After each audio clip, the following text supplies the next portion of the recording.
జై శ్రీరామ్. అందరికీ నమస్కారం. Welcome to news Akhanda. నేను మీ కస్తూరి శ్రీధర్.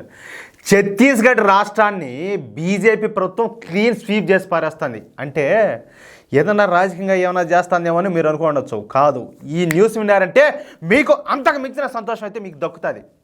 మన దేశంలో గిరిజన సోదరులు ఎక్కువగా నివసించే రాష్ట్రము ఈ ఛత్తీస్గఢ్. ఈ ఛత్తీస్గఢ్లో దాదాపుగా 30% గిరిజన సోదరులు అయితే ఉంటారు. పైగా వీళ్ళంతా కూడా హిందువులే. ఏదో ఒకటో ఆరా తప్పించి మెజార్టీ ఛత్తీస్గఢ్ గిరిజనులు హిందువులే. ఇక ఛత్తీస్గఢ్లో దట్టమైన అరణ్యాలు అంటే అడవులు ఎక్కువగా ఉంటాయి. ఇక అక్కడే ఎక్కువ శాతం మంది మన గిరిజన సోదరులు అయితే నివసిస్తూ ఉంటారు. అయితే 2018 నుండి 2023 వరకు కాంగ్రెస్ పార్టీనే ఛత్తీస్గఢ్లో పరిపాలన సాగించింది. ఓయమ్మాయంగా కాంగ్రెస్ పార్టీ పరిపాలన చేసిందంటే ఇంకెట్టుంటుందో మళ్ళీ నేను మీకు ప్రత్యేకంగా ఏమైనా చెప్పాలనా? అవసరం లేదు కదా. వీళ్ళ కాలంలో అంటే వీళ్ళ పరిపాలనలో ఛత్తీస్గఢ్ కనీసం ఒక 10 సంవత్సరాలు వెనక్కి వెళ్ళిపోయింది. అంటే రాను రాను డెవలప్ అవ్వాల్సింది పోయి 10 సంవత్సరాలు వెనక్కి వెళ్ళిపోయింది నాయన. అది మ్యాటరు.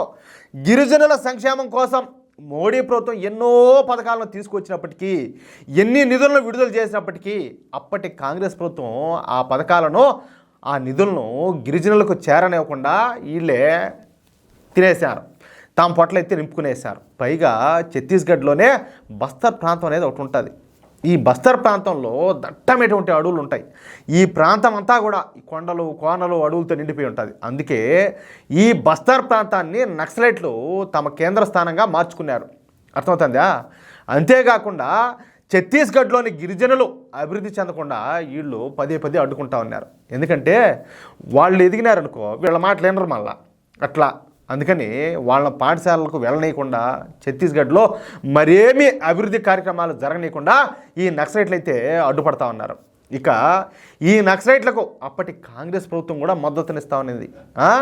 ఈ నక్సలైట్లకు పూర్తి స్థాయిలో ఫ్రీ హ్యాండ్ ఇచ్చేసింది. అంతటితో ఊరుకోకుండా బంగ్లాదేశ్ నుంచి వచ్చే ఈ మియా ముస్లింలను పెద్ద ఎత్తున ఈ ఛత్తీస్గఢ్లోకి వచ్చేలా చర్యలు కూడా చేపట్టింది ఈ కాంగ్రెస్ పార్టీ. ఎందుకో తెలుసు కదా మీకు. వాళ్ళు వచ్చినారనుకో వాళ్ళు ఓట్లు భారతీయ జనతా పార్టీకి వేయరు, బీజేపీకి వేయరు. ఎందుకంటే వీళ్ళకి ఆ రకమైనటువంటి సంబంధాలు ఉన్నాయి. ఆ రిలేషన్షిప్ బలంగా ఉండదంటే మీది మాది అంతా కూడా అన్నట్టు ఆ మాదిరిగా. కాబట్టి వీళ్ళు ఎక్కువ కూడా ఈ వలసలను ప్రోత్సహిస్తూ ఉంటుంది కాంగ్రెస్ పార్టీ. అదే విధంగా చేశారు ఈ ఛత్తీస్గఢ్లో కూడా. ఇలా ఛత్తీస్గఢ్ వచ్చే అక్రమ వలసదారులకు కేంద్ర ప్రభుత్వ పథకాలను అందిస్తా వాళ్ళను మేపడం మొదలుపెట్టింది. అంటే ఎవరైతే నిజమైన ఛత్తీస్గఢ్ ప్రజలు ఉంటారో, ఛత్తీస్గఢ్లో నివసించే గిరిజనులు ఉంటారో వాళ్ళకి ఈ ప్రభుత్వ పథకాలను అందించకుండా బయట నుంచి వస్తారు కదా అక్రమ చొరబాటుదారులు, వాళ్ళకందరికీ కూడా ఈ ప్రభుత్వ పథకాలు తీసుకుపోయి వాళ్ళకి తినబెడతా ఉన్నారు. దీంతో ఛత్తీస్గఢ్ మళ్ళీ 10 సంవత్సరాల పాటు వెనక్కి వెళ్ళిపోయింది. ఇక 2023లో అధికారంలోకి వచ్చినటువంటి భారతీయ జనతా పార్టీ ప్రభుత్వం మొదట ఏం చేసింది అంటే నక్సలైట్ల మీద, తర్వాత అభివృద్ధి పనుల మీద దృష్టి పెట్టింది.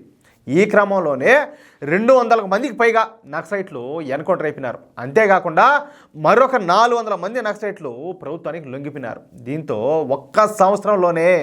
కేవలం ఒక్క సంవత్సరంలోనే ఛత్తీస్గఢ్లో నక్సలైట్ల బెడద 70% తగ్గిపోయింది. అంటే దీన్ని బట్టి మీరు అర్థం చేసుకోవచ్చు నక్సలైట్ల పైన భారతీయ జనతా పార్టీ ప్రభుత్వం ఛత్తీస్గఢ్లో ఉక్క పాదం వేసి తొక్కింది అని.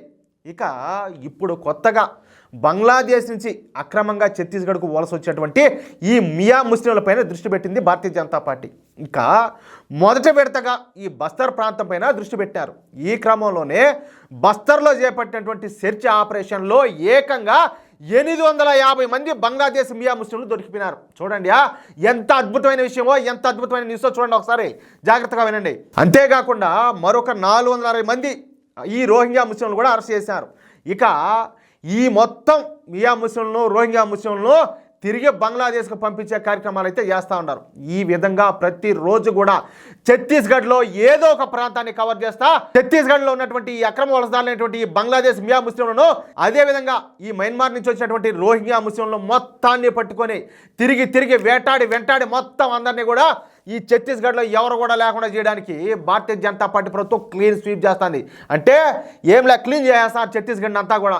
ఇందుకు 2025వ సంవత్సరాన్ని టార్గెట్గా పెట్టుకున్నారు. అంటే వచ్చే సంవత్సరం డిసెంబర్ నాటికి ఛత్తీస్గఢ్లో ఉండేటటువంటి ఈ మొత్తం అక్రమ చొరబాటుదారులను, ఈ వలసలందరినీ కూడా తిరిగి బంగ్లాదేశ్కు, అదేవిధంగా మయన్మార్కు పంపించేటట్టు ఛత్తీస్గఢ్ను క్లీన్ స్వీప్ చేయనున్నారు.